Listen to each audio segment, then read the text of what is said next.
görmedim. Biliyorum hemen gideceksin. Lakin bilmeni istediğim bir şey var. Korkut Bey. Oğlu Tuğtekin'i istemeye geldiler beni. Biliyorum. Buna en çok ben sevindim bilesin. Mutlu olduğunu görmeyi herkesten çok isterim. Seni gönlümden atacağımı sanırsın değil mi? Gökçe, yapma bunu. Kaç kez konuştuk.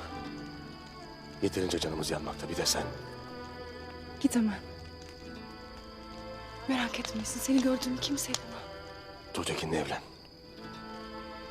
Bir yuvanız olsun. Evlatların. Gelecekle ilgili hayallerin olsun. Mutlu ol. İkinizi de Allah mutlu etsin.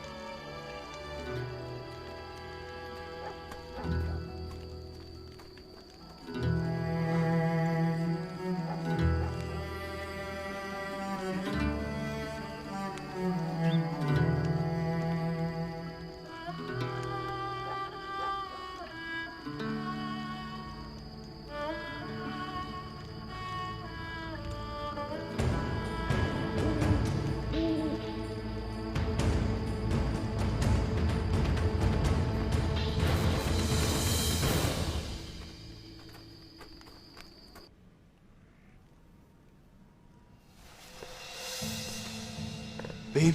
Beyim.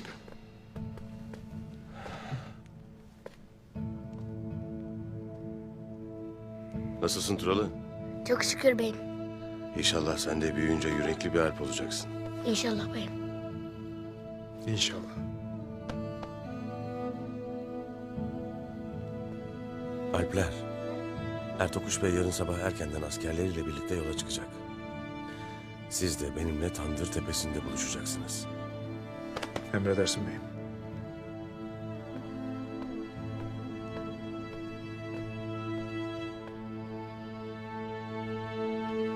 Beyim.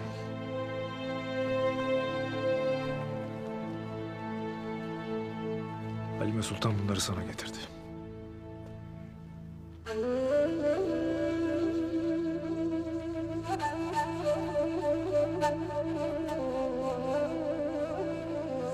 Eyvallah.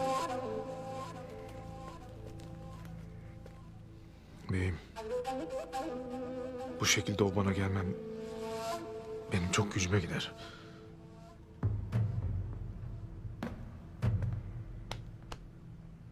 Çok şükür en azından gelecek bir obamız var Turgut Alp. Buna da şükür.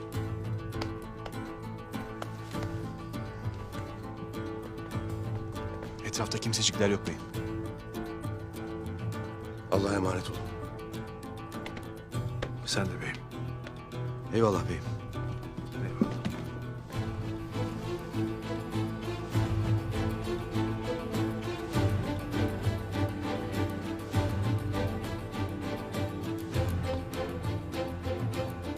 Ne olacak bu işin